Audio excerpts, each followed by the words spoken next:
Conservation of plants and animals की बात करेंगे। आइए, सबसे पहले तो हम बात करेंगे डिफॉरेस्टेशन की, क्योंकि फॉरेस्ट है तो बहुत कुछ है और बहुत सारे प्लांट्स को कंजर्व करेगा, बहुत सारे एनिमल का हैबिटेट है, और फॉरेस्ट जो है वो डायरेक्टली और इनडायरेक्टली हम लोग को भी बहुत सारे बेनिफिट देते हैं। A great variety of plants and animal exist on earth. धरती पे बहुत तरह के पेड़ पौधे जीव जंतु हैं। They are essential for the well being and survival of mankind. और उनमें से अधिकांश जीव जंतु जो हैं वो मनुष्य के सर्वाइवल के लिए बहुत आवश्यक हैं। हमें कुछ ना कुछ मिलता है उनसे, या अगर डायरेक्टली नहीं भी मिलता है तो वो इनडायरेक्टली कोई ना कोई रोल निभा रहे होते हैं इकोसिस्टम में। कहने के लिए तो मान लीजिए फंगस है, आप वो मशरूम के फॉर्म में आप खाते हो, अगर वो आप नहीं खाते हो, अगर वो मशरूम फॉर्म में नहीं है तो वो कहीं पे किसी लिविंग ऑर्गेनिज्म के डेड बॉडी को डिकम्पोज कर रहा है। गिद्ध है, स्कैवेंजर का काम कर रहा है। तो हर ऑर्गेनिज्म का कुछ ना कुछ रोल है इस इकोसिस्टम में, वो इस इकोसिस्टम को बैलेंस करता है। Today a major threat to survival of these organisms is deforestation. और आज इनमें से बहुत सारे जीव जंतुओं का अस्तित्व खतरे में है। क्यों? क्योंकि व्यापक पैमाने पर डिफॉरेस्टेशन हो रहा है, पेड़ पौधों को काटा जा रहा है। Deforestation means clearing of forest and using that land for other purposes. Deforestation का क्या मतलब हुआ कि हम पेड़ पौधों की, जंगलों की कटाई करेंगे और वहां पर दूसरे यूज करेंगे।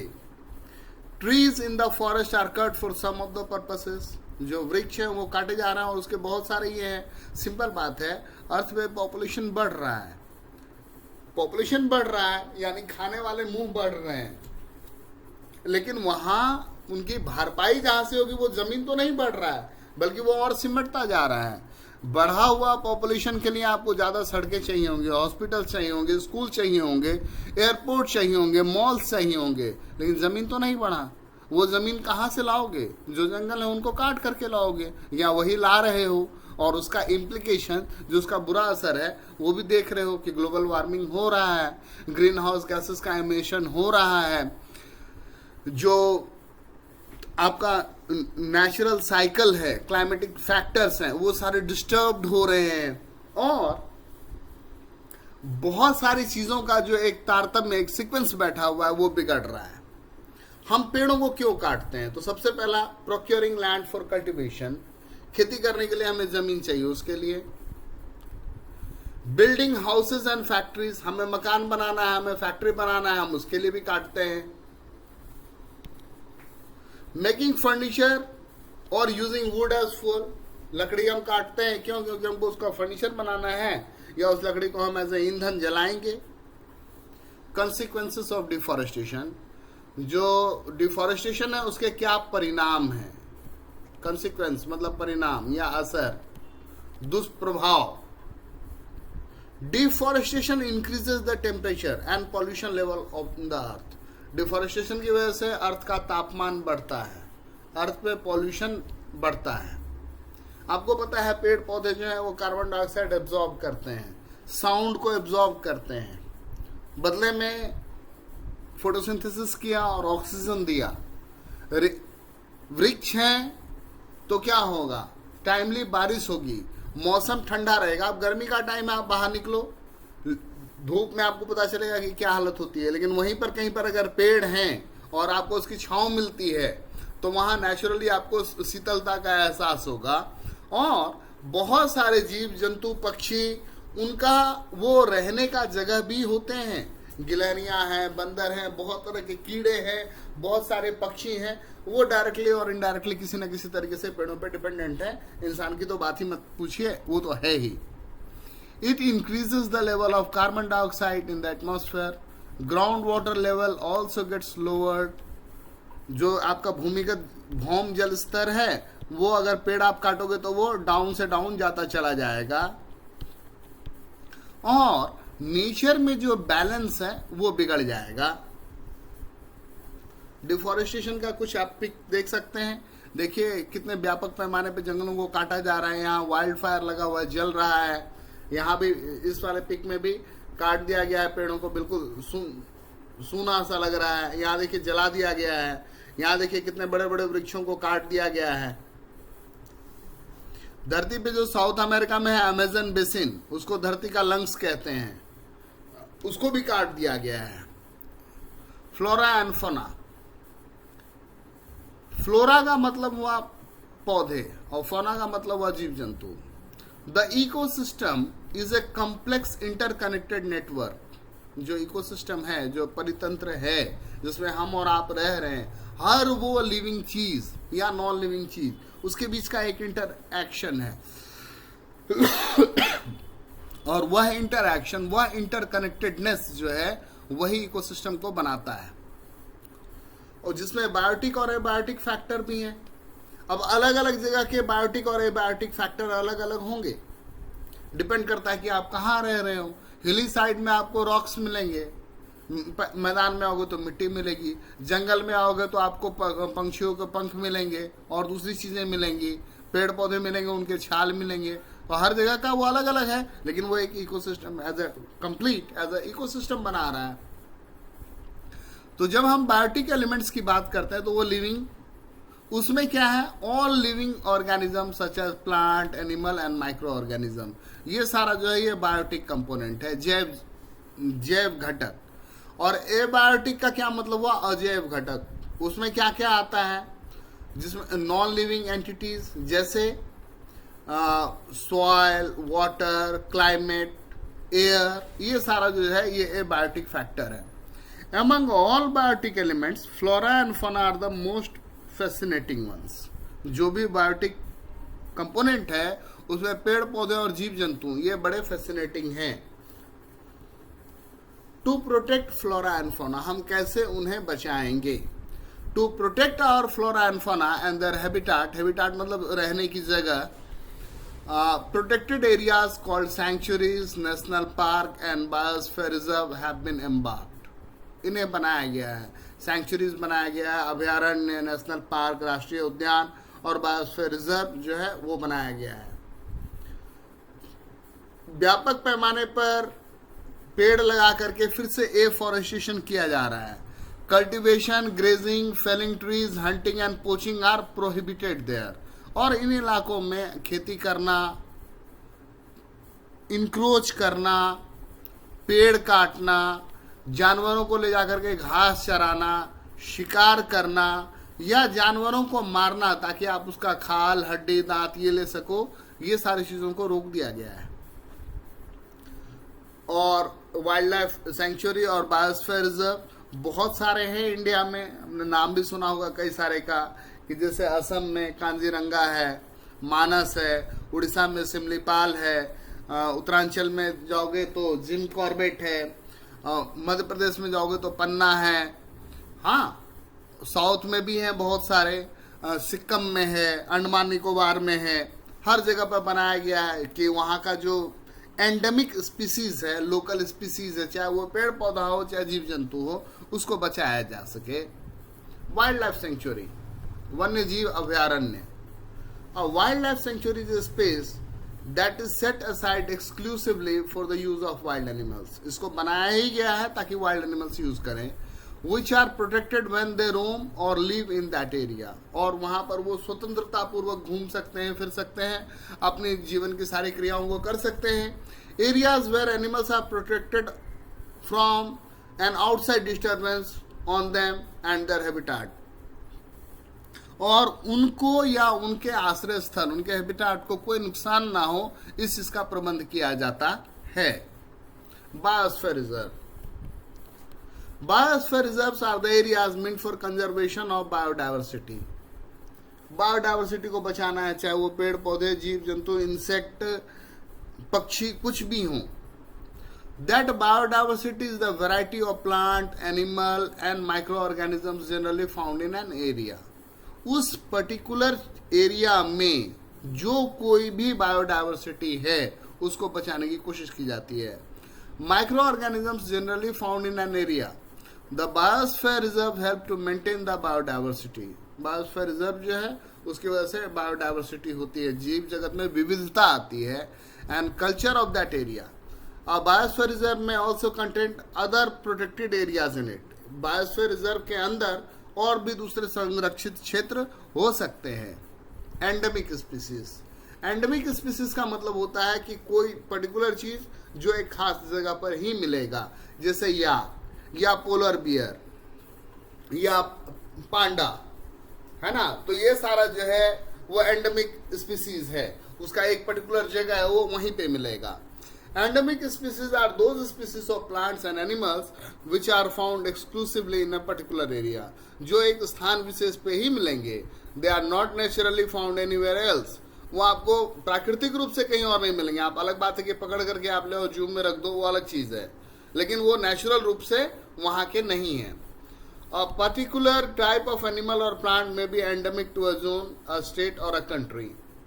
ठीक है, जैसे सिक्किम का एग्जाम्पल ले लीजिए, तो वो ऑर्किड्स के लिए बहुत फेमस है। वहां ऐसा क्लाइमेट है कि वहां पर ऑर्किड ग्रो करेगा। ठीक, और मैंने और जीव जंतुओं के उदाहरण दिए कि याक, ठीक है, या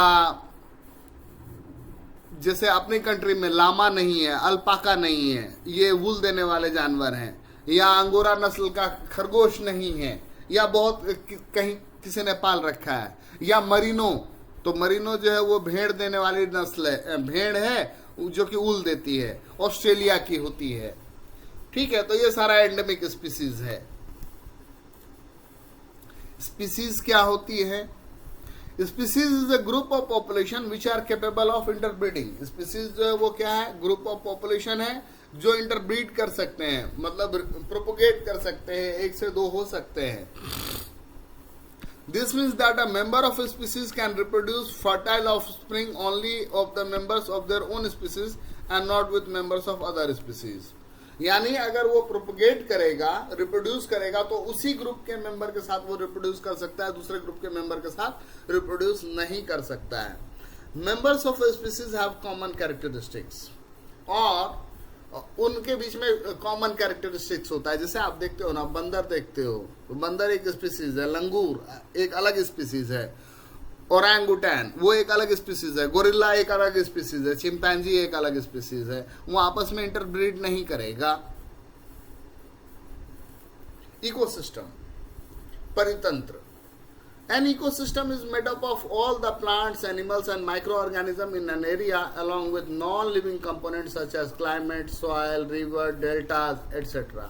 Ecosystem जो है वो क्या है? इंटरैक्शन है, लिविंग ए बायोटिक और बायोटिक फैक्टर्स का इंटरैक्शन है।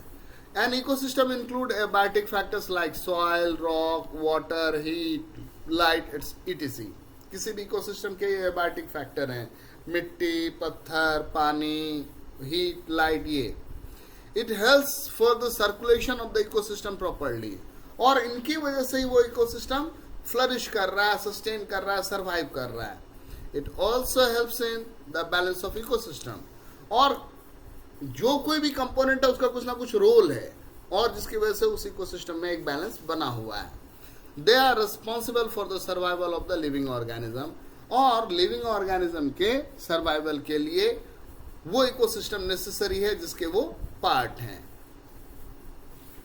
Red data book. Red data book जो है वो एक ऐसी किताब है जिसमें सरकार जो है वो सारे इंडेंजर्ड स्पीसीज, एनिमल और प्लांट का हिसाब रखती है कि ऐसे जीव जंतु जिनकी संख्या बहुत कम हो रही है, जिनका सर्वाइवल क्रिटिकल हो रहा है, उनका डिटेल इसमें होता है। Red data book is a source of book which keeps a record of all the endangered animals and plants. There are different red data books for plants, animals and other species. पेड़ पौधा और दूसरे species के लिए अलग अलग red data book बनाया जाता है। गवर्नमेंट ऑर्गेनाइजेशंस इसको इशू करती हैं, वर्ल्ड लेवल पे भी संस्थाएं हैं। माइग्रेशन। माइग्रेशन का क्या मतलब होता है? प्रवसन, एक स्थान से दूसरे स्थान पे जाना। हम इंसान भी करते हैं, एक जगह से दूसरे जगह जाते हैं। क्यों? घूमने के लिए, साइट सीइंग के लिए, एजुकेशन के लिए, मेडिकल ट्रीटमेंट के लिए, अपने रिलेटिव फ्रेंड से मिलने के लिए, जॉब के सिलसिले में। उसी तरीके से जीव जंतु भी एक जगह से दूसरे जगह पर जाते हैं। क्यों? एनिमी से एस्केप करने के लिए, बुरे वेदर से एस्केप करने के लिए, खाने की तलाश में, मीटिंग ग्राउंड की तलाश में, क्लाइमेटिक चेंज से बचने के लिए। आप सुनते हो ना कि साइबेरिया के क्रेन आते हैं, इंडिया में आते हैं, भरतपुर आते हैं, दिल्ली में भी ये ओखला बर्ड सेंचुरी जो है वहां पर आते हैं। हाँ, और अगर सुनोगे मोनार्क बटरफ्लाई होता है, वो भी माइग्रेट करता है, और ऐसे बहुत सारे जीव जंतु हैं जो हैं वो माइग्रेट करते हैं, एक स्थान से दूसरे स्थान पे जाते हैं, और फिर जब उस पर्टिकुलर जहां से वो आए वहां का मौसम सब कुछ ठीक हो गया, फिर वो वापस चले जाते हैं। Migratory birds fly to far away areas every year during a particular time because of climatic changes. They fly for laying eggs as the weather in their natural habitat becomes very cold and inhospitable. जो पक्षी है Siberian crane, तो Siberia में winter में बहुत ज़्यादा ठंड है, वहाँ पर वो ना रह सकते हैं, ना अंडे दे सकते हैं, ना उनको खाना कुछ मिलेगा, हर चीज़ बर्फ के नीचे दबा हुआ है। उड़ करके चले आए, यहाँ रहे, यहाँ अंडे दिए, यहाँ उनके बच्चे बड़े हुए, और फिर वो वापस जैसे थोड़ी सी गर्मी आई वो वापस अपने जगह पे चले गए। Birds who cover long distances to reach another land are known as the migratory birds, और ऐसे पक्षियों को माइग्रेटरी बर्ड्स, प्रवासी पक्षी कहते हैं। रिसाइकलिंग ऑफ पेपर, आपको पता है कि हमें रिड्यूस, रीयूज, रिफ्यूज और रिसाइकल, ये करके हम अपने इन्वायरमेंट को बचा सकते हैं। उसमें रीयूज जो है वो सबसे अच्छा है। अब अगर रीयूज और रिसाइकल के बीच में आपको कंपैरिजन करना पड़े तो रीयूज बेटर है, क्योंकि रिसाइकल करते हो उसमें कुछ एनर्जी भी कंज्यूम होता है। आपके घर से कूड़े वाला जो आता है, कबाड़ी वाला ले जाता है कि बोलता है कि भैया टूटा फूटा जो कुछ भी है दे दो, आप उसको दे देते हो। वो क्यों खरीद करके ले जा रहा है? क्यों? क्योंकि उसको वो फिर से यूज करेगा, उसको वो पिघलाएगा और फिर से उससे बर्तन बनाएगा और दूसरी चीजें बनाएगा। तो रिसाइकलिंग जो है वो क्या है? मेटल या कुछ ऐसा चीज को फिर से यूज में बनाने वाला। आपके घर से अखबार वाला आता है, अखबार खरीद करके ले जाता है, पुराना अखबार, वो क्या होता है? वो फिर वापस से आता है, फिर से उसकी लुगदी बनती है और फिर से उससे पेपर बनता है। रिसाइकल्ड पेपर जो है वो सस्ता है, उसका कलर थोड़ा सा डल है। आप लोग कॉपी भी यूज करते होगे तो देखते होगे कि एक कॉपी है उसका पेज बिल्कुल व्हाइट है। जो रिसाइकल्ड पेपर है वो देखते होगे कि थोड़ा सा भूरा कलर का है, उसमें निशान बने हुए हैं और वो लाइट है ना। लेकिन ये रिसाइकल करके क्या किया आपने? पेड़ कटने से बचा लिया। We should save, reuse, use paper and recycle it. By this we not only save trees but also save energy and water needed for manufacturing paper. Moreover, the amount of harmful chemical used in paper making will also be reduced. तो जब आप recycle करते हो तो आप पानी बचाते हो, पेड़ को कटने से बचाते हो, हाँ, बहुत सारे हार्मफुल केमिकल्स को रिलीज होने से बचाते हो, और इस तरीके से आप इन्वायरमेंट के लिए ज्यादा जागरूक और बेटर हो जाते हो। रिफॉरेस्टेशन या एफॉरेस्टेशन, तो रिफॉरेस्टेशन या एफॉरेस्टेशन का क्या मतलब हुआ कि एक बहुत बड़ा इलाका जो खाली हो गया है उसको फिर से पेड़ पौधों से ढक दीजिए। Reforestation is restocking of the destroyed forest by planting new trees. Particular time में जो वहां का नेटिव स्पीसीज है उसको आप फिर से लगा दीजिए, तो क्या होगा? फिर से वो इलाका जो है हरा भरा हो जाएगा। The planted trees should generally be of the same species which was found in that forest.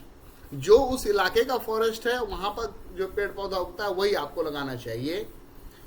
If the deforested area is left undisturbed, it reestablishes itself in natural deforestation and there is no role of human beings. कई बार ऐसा होता है कि प्रकृति खुद अपने आप को हील करती है, लेकिन उसमें टाइम लगता है। लेकिन अगर इंसान उसमें पॉजिटिवली लगेगा तो उसका असर होगा।